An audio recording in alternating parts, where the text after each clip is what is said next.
नाना पटोले जी, बाला साहब थोराट जी, विजय वडेट्टीवार जी, जयंत पाटिल जी, चंद्रकांत हंडोरे जी, मानिकराव ठाकरे जी, रवि वडाई जी, विदर्भा के हमारे कैंडिडेट्स प्रशांत पडोले जी, नामदेव किरसन जी, विकास ठाकरे जी, प्रतिभा धनोरकर जी, श्याम बारवे जी, स्टेज पे इंडिया अलायंस के सब नेता, पार्टी के और अलायंस के प्यारे कार्यकर्ता, भाइयों और बहनों, प्रेस के हमारे मित्रों, भैया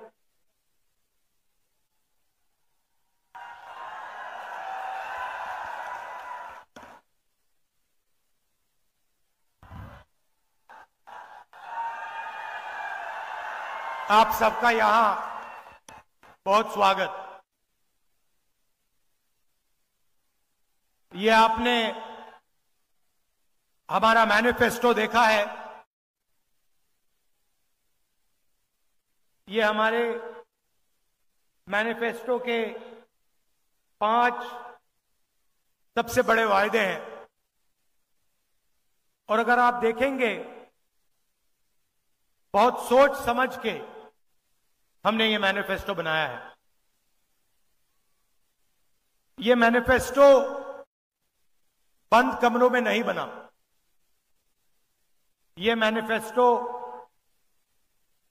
हजारों लोगों से बातचीत करके, किसानों से मिलकर,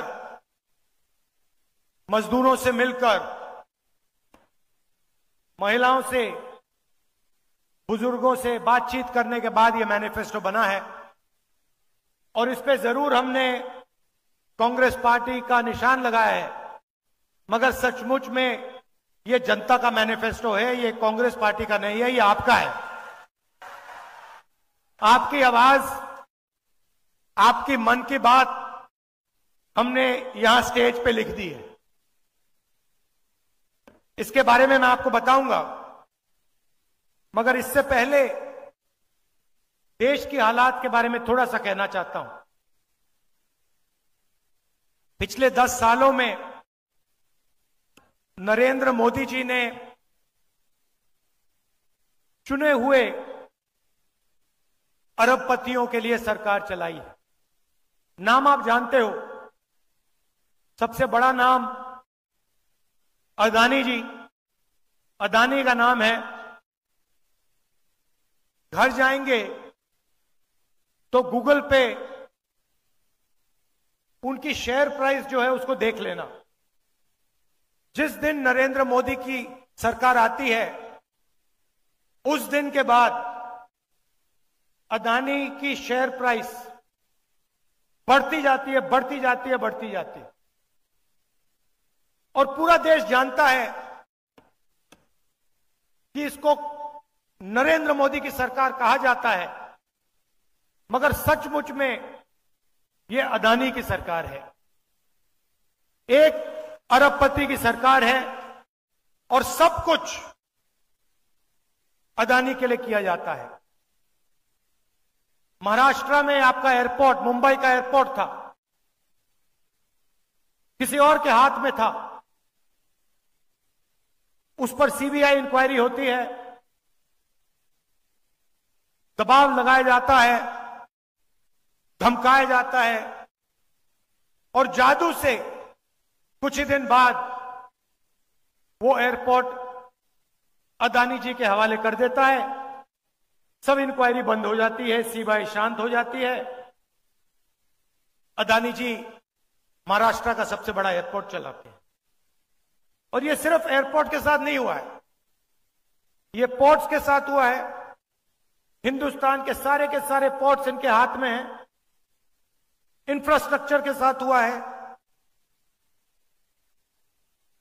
पुल बनते हैं, सड़कें बनती हैं, फायदा उन्हीं को जाता है। खदान उनकी, कोयला उनका, सोलर पावर उनका, विंड पावर उनका, बिजली उनकी, सारा का सारा अदानी जी के लिए, और 5-10 और होंगे। इससे हुआ क्या कि आज हिंदुस्तान में 22 ऐसे लोग हैं, 22, सिर्फ 22, जिनके पास उतना ही धन है जितना हिंदुस्तान के 70 करोड़ लोगों के पास। मतलब देखिए, 22 लोग, पहली लाइन में 22 लोग बैठे हैं। आप सोचिए, इतने लोगों के पास उतना ही धन है जितना हिंदुस्तान के 50% आबादी के हाथ में है। और 24 घंटा नरेंद्र मोदी जी कभी धर्म की बात करेंगे, कभी गरीबों की बात करेंगे, कभी हिंदू मुस्लिम कहेंगे, एक जात को दूसरी जात से लड़ाएंगे, और लक्ष्य एक ही है कि आपका जो धन है, आपको पता भी नहीं लगता, जो आप जीएसटी में देते हो। आप शर्ट खरीदते हो, टैक्स लग जाता है। पेट्रोल खरीदते हो, टैक्स लग जाता है। जूते खरीदते हो, टूथपेस्ट खरीदते हो, जो भी आप खरीदते हो उसमें टैक्स लग जाता है। और आप उतना ही टैक्स देते हो जितना गौतम अदानी देता है। अगर आपने शर्ट खरीदी, 500 रुपए की शर्ट खरीदी, आप भी 18% दोगे, अदानी भी 18% देगा। और आपकी आमदनी हजारों में, उसकी आमदनी हजारों करोड़ों में, टैक्स एक ही देते हो। 24 घंटा मीडिया प्रधानमंत्री का चेहरा टीवी पे दिखाता है। मैं कन्याकुमारी से कश्मीर चला, 4000 किलोमीटर चला, और रास्ते में हजारों लोगों से मेरी बातचीत हुई, किसानों से, युवाओं से, सबसे मिला मैं पूछता था सबसे जरूरी मुद्दा कौन से हैं, कौन सा है? सब लोग जवाब देते थे, बेरोजगारी, महंगाई, किसान को सही दाम नहीं मिलते,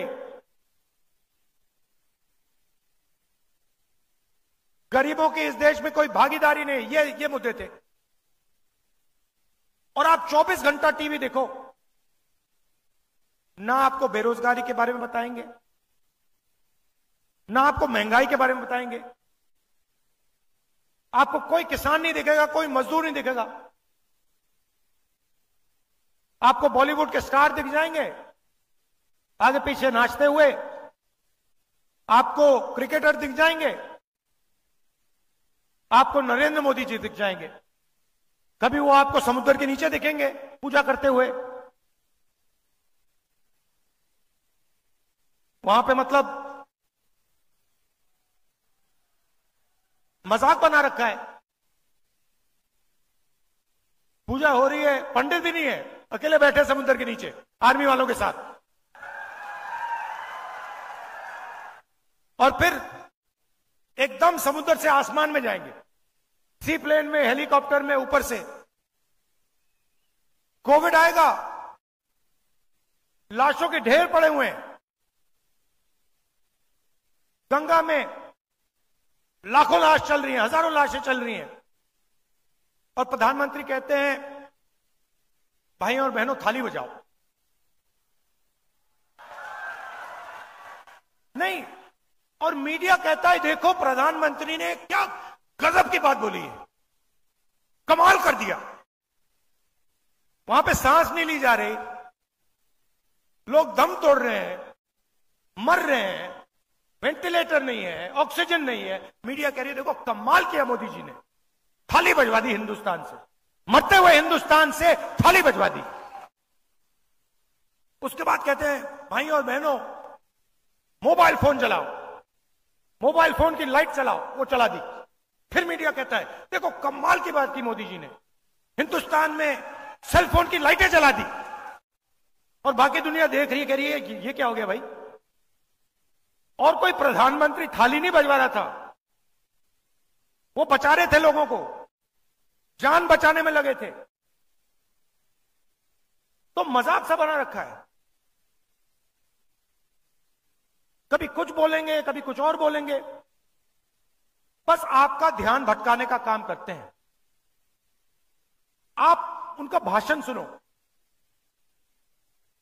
ध्यान से सुनो। उनका काम आपके ध्यान को इधर उधर ले जाने का है। अदानी जी का काम आपका धन आपके जेब में से निकालने का है। नरेंद्र मोदी जी कहते हैं मैं ओबीसी हूं। ठीक है, आप ओबीसी हैं, तो ओबीसी के सामने, पिछड़े वर्ग के सामने एक सबसे बड़ा सवाल है। इस देश में पिछड़े वर्ग के कितने लोग हैं? कोई कहता है 50% है, कोई कहता है 55% है, कोई जानता ही नहीं है। मगर मैं आपको एक बात कह सकता हूं, जितनी आपकी आबादी है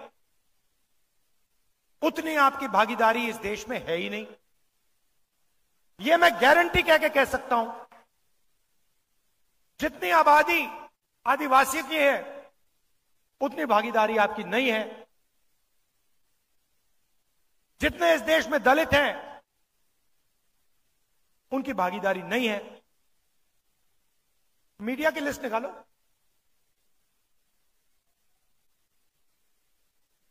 मोदी मीडिया है, मगर देखिए, आपको आंकड़े पकड़ने चाहिए, आपको आंकड़े निकालने चाहिए। देखिए, यहां बैठे हैं,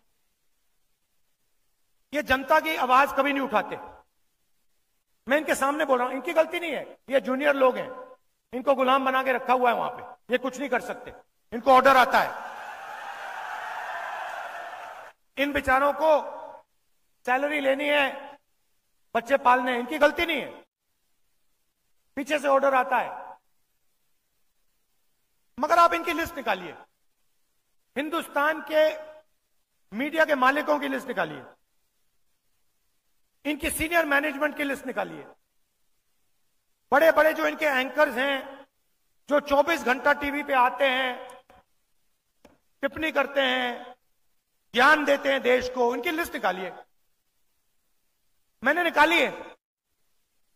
इसमें आपको एक पिछड़े वर्ग का आदमी नहीं मिलेगा, एक ओबीसी नहीं मिलेगा, एक दलित नहीं मिलेगा, एक आदिवासी नहीं मिलेगा, एक गरीब जनरल कास्ट का भी व्यक्ति नहीं मिलेगा। इसलिए ये आपकी बात नहीं करते। क्यों करें? ये आपके हैं ही नहीं। इनको छोड़िए, हिंदुस्तान की 200 सबसे बड़ी कंपनियों की लिस्ट निकालिए,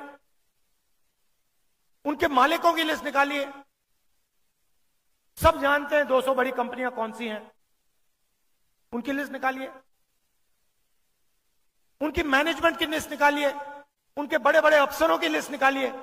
मुझे दिखा दीजिए उसमें ओबीसी कौन है, पिछड़े वर्ग का बता दो, दिखा दो मुझे कौन है वहां पे।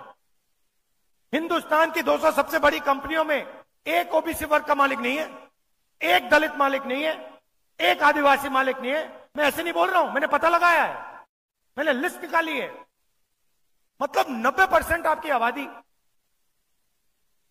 और हिंदुस्तान की 200 सबसे बड़ी कंपनियों में आपका एक आदमी नहीं, मीडिया में आपका एक आदमी नहीं, प्राइवेट अस्पताल के मालिक की लिस्ट निकाली, उधर आपका कोई नहीं, सबसे बड़े कॉलेज यूनिवर्सिटी इनकी लिस्ट निकाले, उधर आपको नहीं मिलेगा। अब आप कहोगे भैया ये तो हमारा काम नहीं है, तो फिर ठीक है, हिंदुस्तान की सरकार को 90 अफसर चलाते हैं, बजट बढ़ता है, महाराष्ट्र को पैसा आता है, तमिलनाडु को पैसा जाता है, सड़कों में लगाया जाता है, डिफेंस में जाता है। बजट को 90 लोग बांटते हैं, 90 आईएएस अफसर हैं, लाखों करोड़ रुपए वो बांटते हैं, डिसाइड करते हैं कहां जाएगा, आपके बच्चों की शिक्षा में कितना जाएगा। 90 नाम में से एक नाम दलित है, एक नाम आदिवासी है, 3 नाम ओबीसी है। आपकी आबादी 50% और 90 में से 3, और वो भी छोटे छोटे डिपार्टमेंट में पीछे कहीं बैठे हुए हैं, बड़े डिपार्टमेंट में कोई नहीं है। और अगर हिंदुस्तान की सरकार 100 रुपए खर्च करती है तो दलित, ओबीसी, आदिवासी अफसर 6 रुपए 10 पैसे का निर्णय लेते हैं। आपकी आबादी कहां 90%, भागीदारी 100 रुपए में से 6 रुपए 10 पैसे। और फिर प्रधानमंत्री कहते हैं मैं ओबीसी हूं। कैसे ओबीसी हो आप? पिछड़ों का आपने क्या किया? ओबीसी के लिए क्या किया आपने? यह बता दो मुझे। कौन सी योजना आप लाए हिंदुस्तान के किसानों के लिए? वो ओबीसी हैं। गरीबों के लिए कौन सी योजना लाए? जो छोटा व्यापार चलाते हैं उनके लिए कौन सी योजना लाए? मुझे बता दो। एक योजना नहीं लाए आप। आदिवासी अफसर 100 रुपए में से 10 पैसे का निर्णय लेता है। दलित 100 रुपए में से 1 रुपए का निर्णय लेता है। पिछड़े वर्ग ओबीसी 100 रुपए में से 5 रुपए का निर्णय लेते हैं। अब आप कहोगे राहुल गांधी ने बात तो बता दी, मगर सॉल्यूशन क्या है? इसको ठीक कैसे किया जाए मैं बताता हूं। जाति जनगणना,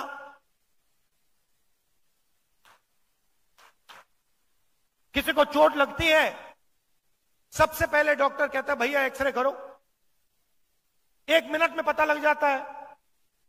तो हमारा पहला वायदा सरकार बनने के एकदम बाद जाति जनगणना, इकोनॉमिक सर्वे, संस्थाओं का सर्वे कि हिंदुस्तान का धन किसके हाथ में है, कितना धन पिछड़े वर्ग के हाथ में है, कितना दलितों के हाथ में है, कितना आदिवासियों के हाथ में है, कितना गरीब जनरल कास्ट के हाथ में, कितना माइनॉरिटीज के हाथ में। हिंदुस्तान की संस्थाओं में ओबीसी कितने, दलित कितने, आदिवासी कितने, कहां, कौन सी पोजीशन पे। जाति जनगणना से यह सब पता लग जाएगा।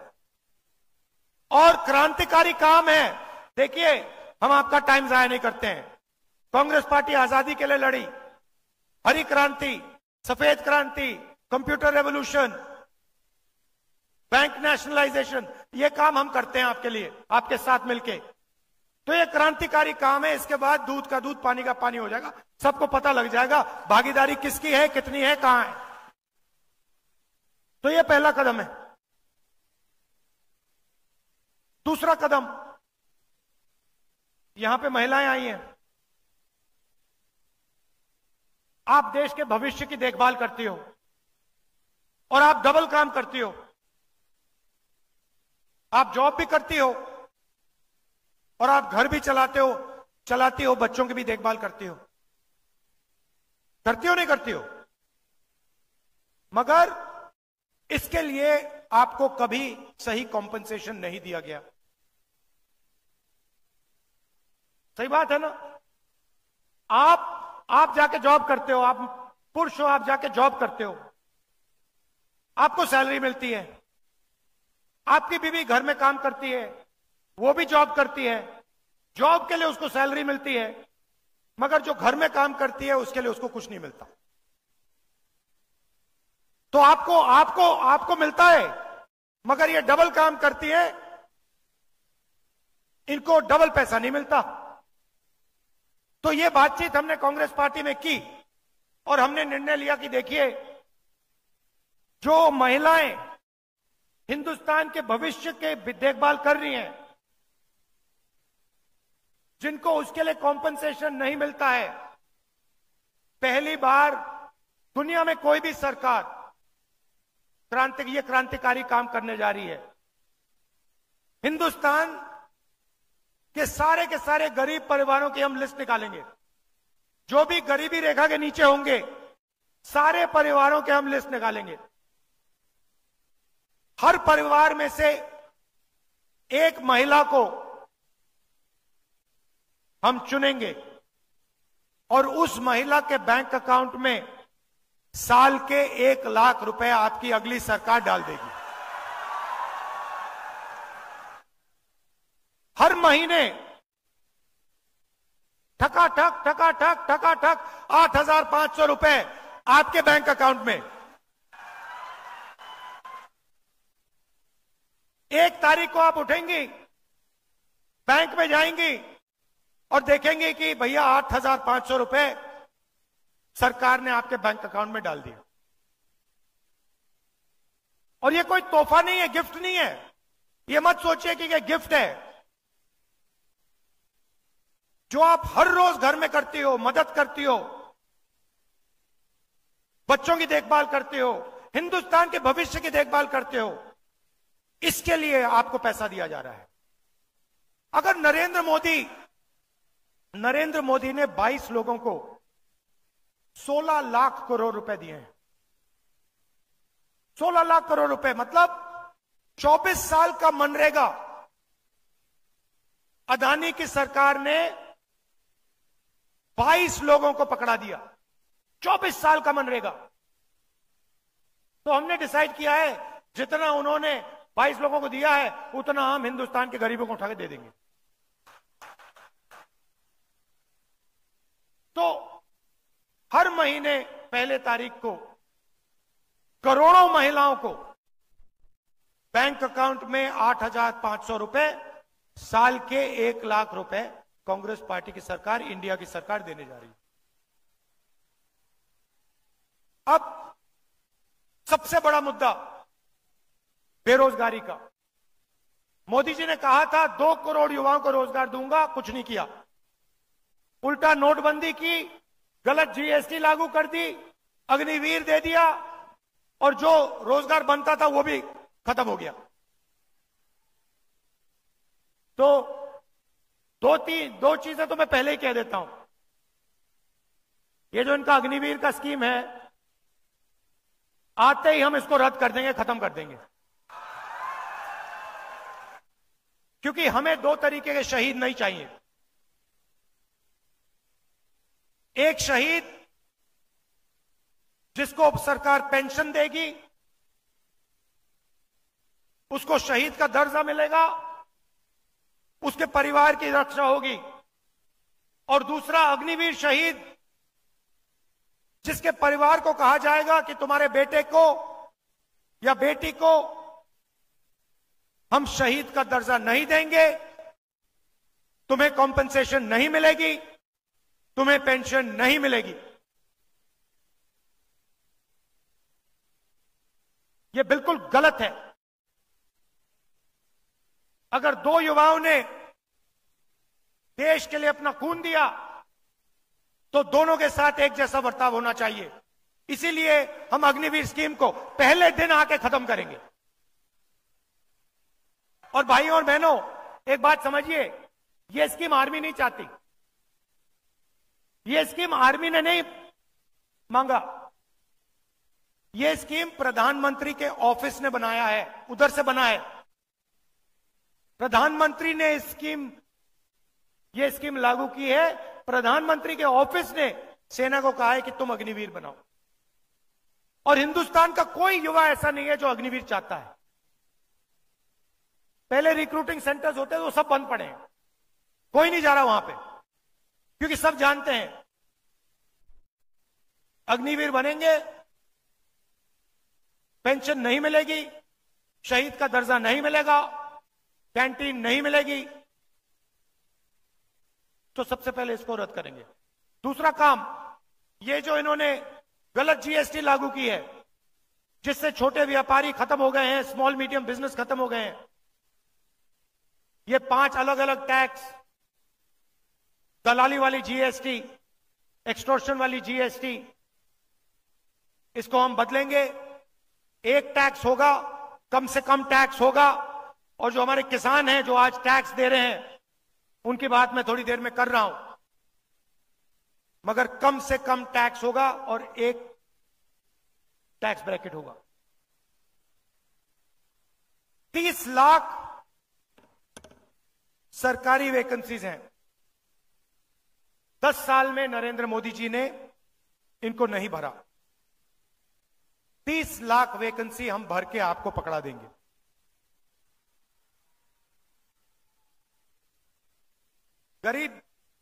गरीब घर के बेटे बेटियां बेरोजगार हैं। अमीर घर के बेटे जब जॉब मार्केट में जाते हैं वो अप्रेंटिसशिप करते हैं।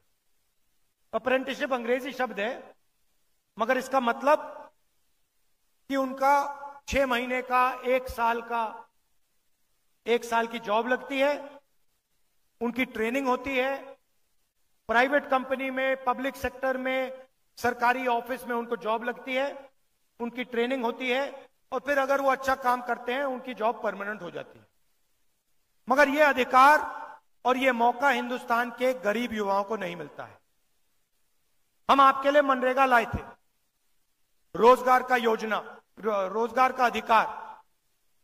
अब हम आपके लिए, हिंदुस्तान के युवाओं के लिए अप्रेंटिसशिप का अधिकार ला रहे हैं।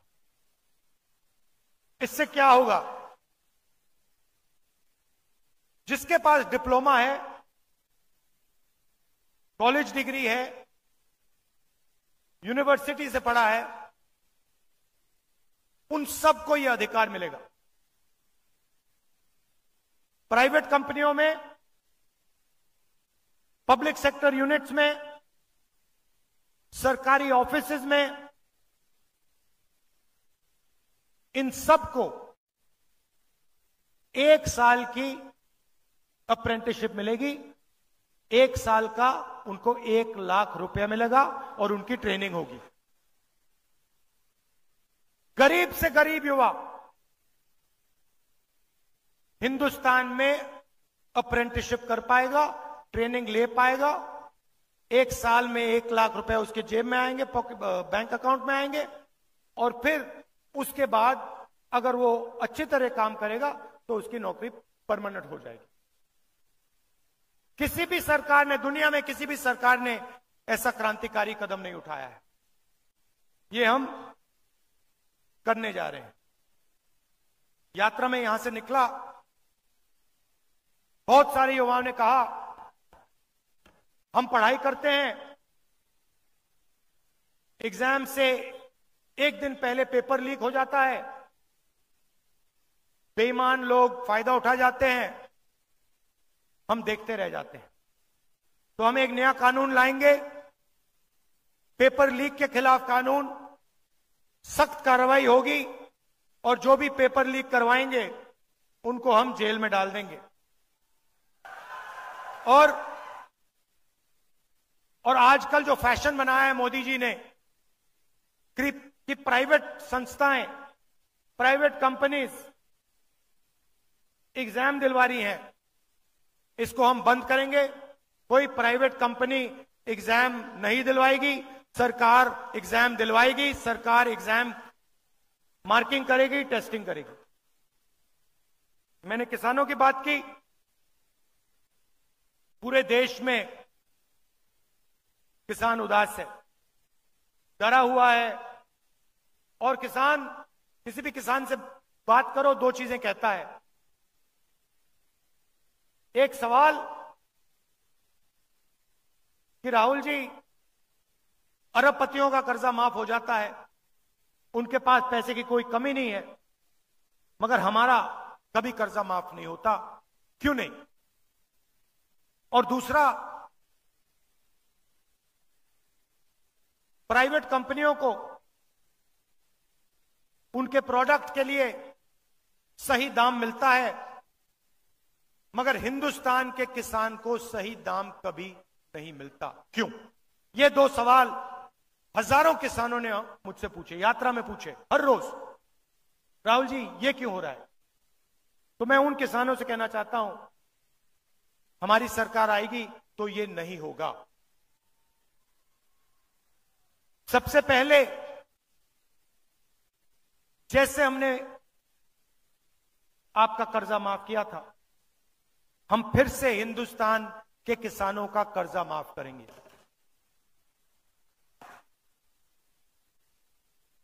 और जो उनकी सबसे बड़ी डिमांड है, हिंदुस्तान का हर किसान कह रहा है कि हमें कानूनी एमएसपी चाहिए, कानूनी मिनिमम सपोर्ट प्राइस चाहिए। वो हम हिंदुस्तान के किसानों के लिए करने जा रहे हैं। पहली बार हिंदुस्तान में कानूनी मिनिमम सपोर्ट प्राइस हमारी सरकार हिंदुस्तान के किसानों को देने जा रही है। ये हमारी गारंटी है। हम आपको झूठ नहीं बोलते हैं। आप जानते हो, ये आपकी आवाज है,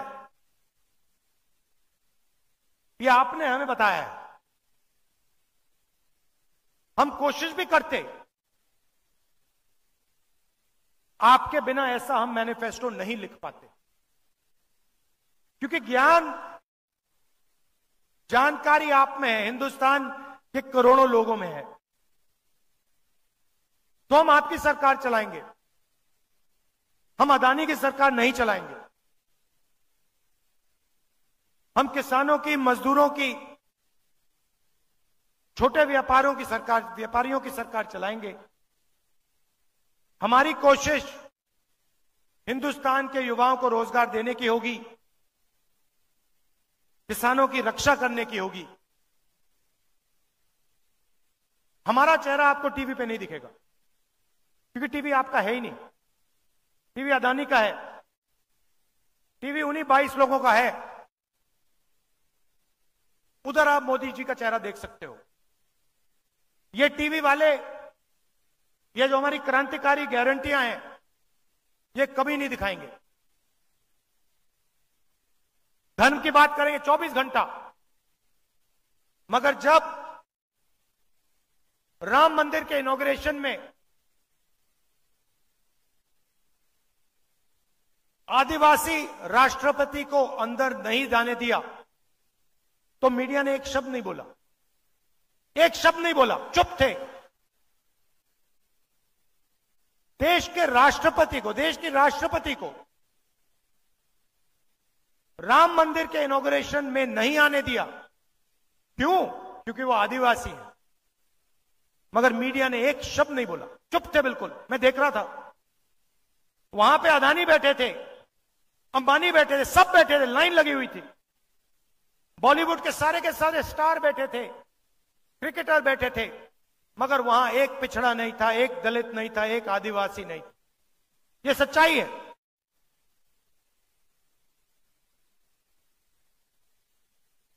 और इन 5 में से हिंदुस्तान के लिए सबसे जरूरी, हिंदुस्तान के भविष्य के लिए सबसे जरूरी जाति जनगणना है। क्योंकि इससे जो आपके साथ धोखा हो रहा है, जो आपको झूठ बोला जा रहा है, वो सबके सामने आ जाएगा। प्रधानमंत्री कहते हैं कि ओबीसी की सरकार है, गरीबों की सरकार है। नहीं, गरीबों में नहीं है, ओबीसी की नहीं है, दलितों की नहीं है, आदिवासियों की नहीं है, गरीब जनरल कास्ट की नहीं है, 22-25 लोगों की है। हमारी सरकार ये 5